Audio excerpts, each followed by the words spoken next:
Tu connais sûrement l'expression « il ne faut pas mettre tous ses œufs dans le même panier ». Et dans cette vidéo, je vais t'expliquer pourquoi c'est hyper important dans ta vie, si tu veux en tout cas éviter des mauvaises surprises dans ton futur. Dans son ouvrage Le sens du bonheur, Krishnamurti nous décrit la vie comme un grand fleuve en perpétuel mouvement, un fleuve profond, plein de vie, dans lequel il y a plein d'espèces de poissons et qui est tout le temps en train de bouger, en train d'avancer. Et en bordure de ce fleuve, on trouve des mares qui ont été creusées par des pêcheurs, dans lesquelles l'eau stagne, dans lesquelles il n'y a aucune vie, il n'y a aucun courant, aucun mouvement, et dans lesquelles les déchets, les saletés s'accumulent au fil du temps. Cette mare, elle est complètement coupée de la vie du fleuve, du mouvement du fleuve. Selon Krishnamurti, le fleuve représente la vie telle qu'elle est réellement, le mouvement, le perpétuel changement, et à côté de ça, la mare représente l'illusion de stabilité, dans laquelle 99% des gens presque vivent. L'illusion de stabilité, c'est cette idée comme quoi tout ce que tu as aujourd'hui, tout ce que tu possèdes, tout ce que tu as construit doit être éternel, doit durer pour toujours, ce qui évidemment est complètement impossible. C'est pour ça que c'est une illusion, parce que la vie, c'est du perpétuel mouvement, la vie est constamment en train de changer,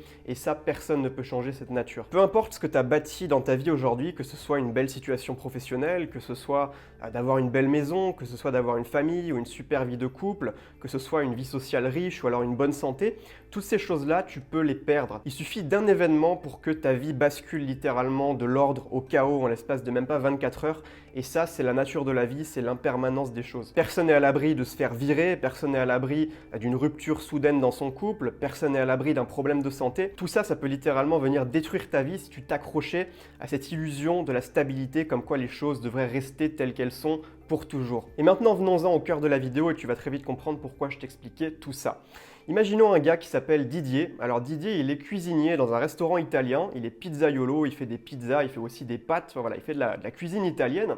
Et son travail, c'est toute sa vie. Il adore son travail, il est complètement passionné par la cuisine. Faire des pizzas, c'est ce qui lui apporte le plus de joie dans son quotidien. Le matin, il se lève, il va au travail en chantant parce qu'il est tout content de retrouver sa petite cuisine où il va faire sa bouffe italienne. Mais le problème, c'est qu'à côté de ça, Didier, il n'a pas grand-chose. Didier, son identité repose sur son travail. C'est comme ça qu'il se définit. Si tu lui demandes qui es-tu, qu'est-ce que tu fais dans ta vie, la première chose dont il va te parler, et même peut-être la seule chose dont il va te parler, c'est son boulot de cuisinier dans son resto italien. Et finalement, si on devait représenter l'identité de Didier, c'est-à-dire l'image qu'il a de lui-même, la manière dont lui-même se définit, ça ressemblerait à ceci. Donc là, j'ai fait un magnifique camembert, comme tu peux le voir, et ce camembert n'a qu'une seule part, et c'est le travail de Didier. C'est son identité. Mais maintenant, on va prendre l'exemple de Michel. Michel, c'est le collègue de Didier, il fait les pizzas avec lui, ils bossent ensemble dans la cuisine du resto italien, et ils s'entendent bien, ils sont plutôt potes.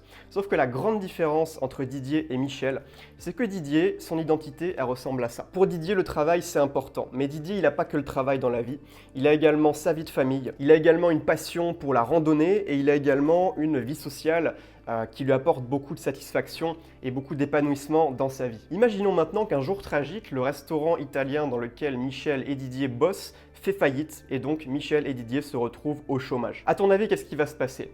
Didier, il sera complètement anéanti parce que tout d'un coup, il aura perdu son identité. Tout ce sur quoi son identité reposait, c'est-à-dire son travail, tout ça, ça s'est effondré et il n'a plus rien à quoi se raccrocher. Alors que Michel maintenant, reprenons le camembert de son identité, si la partie travail saute, il pourra toujours se raccrocher à une autre partie de son identité. Et donc émotionnellement, il le vivra beaucoup mieux que le pauvre Didier qui lui se retrouve sans rien parce que c'était toute sa vie son travail. La grande idée de cette vidéo, et je t'invite vraiment à réfléchir, à méditer là-dessus, c'est l'importance de diversifier ton identité. Tu sais, moi par exemple, quand j'ai commencé mon activité sur Internet, quand je me suis mis à faire des vidéos, à partir en voyage, toute ma vie c'était mon activité. Et parfois, je me prenais des commentaires de rageux et d'un coup, j'avais l'impression qu'on m'attaquait moi, qu'on attaquait directement mon identité, alors qu'en fait, les commentaires de rageux s'adressaient simplement à une image que je renvoyais à travers mes vidéos ou à travers mes différents contenus. Mais en aucun cas, c'était adressé à moi, Emilio Abril, l'individu. Sauf que ça, j'avais du mal à le comprendre parce que je ne faisais pas la dissociation entre ma vie professionnelle et ma vie personnelle. Et aujourd'hui, j'ai vraiment compris l'importance de diversifier mes attachements émotionnels, c'est-à-dire mon identité. Et aujourd'hui, j'ai beaucoup d'autres choses qui me permettent de trouver de l'épanouissement dans ma vie. Je me définis pas seulement avec ce que je fais sur Internet, même si évidemment j'adore ce que je fais. Mais si demain, par exemple, mon activité sautait, admettons, je perds ma chaîne YouTube, elle se fait supprimer, je perds également tous mes contacts email, mes réseaux sociaux se font bannir et tout le monde m'oublie. À ce moment-là, évidemment, ce sera quand même un coup dur pour moi, mais j'aurai toujours d'autres choses auxquelles je vais pouvoir me raccrocher, comme par exemple ma vie de couple, comme par exemple ma vie sociale, comme par exemple ma passion pour la musique sur ordinateur. C'est quelque chose que je fais très régulièrement.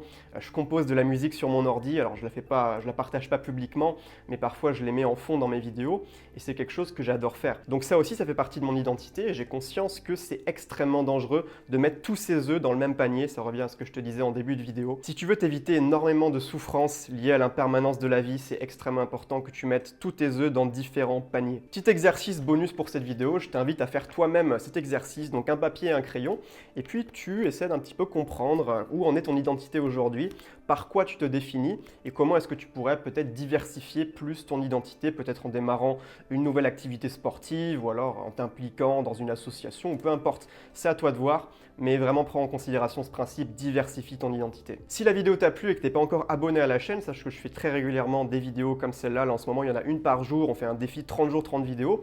Donc tu peux cliquer en dessous sur le petit rectangle rouge pour t'abonner et activer également la cloche si tu veux. Et si tu veux recevoir plus de conseils et plus d'inspiration, sache que j'envoie un email motivant tous les matins pour te construire une vie libre et inspirante. Donc pour t'inscrire à ces emails de motivation au quotidien, tu peux cliquer sur le premier lien dans la description de la vidéo, me laisser ton email et puis recevoir ton premier email de motivation dès demain matin. Tu pourras toujours te désinscrire si tu en as marre de recevoir des emails tous les jours. Il n'y a pas d'engagement. Donc sur ce, je te souhaite de passer une excellente journée, diversifie ton identité et à une prochaine. Ciao, ciao.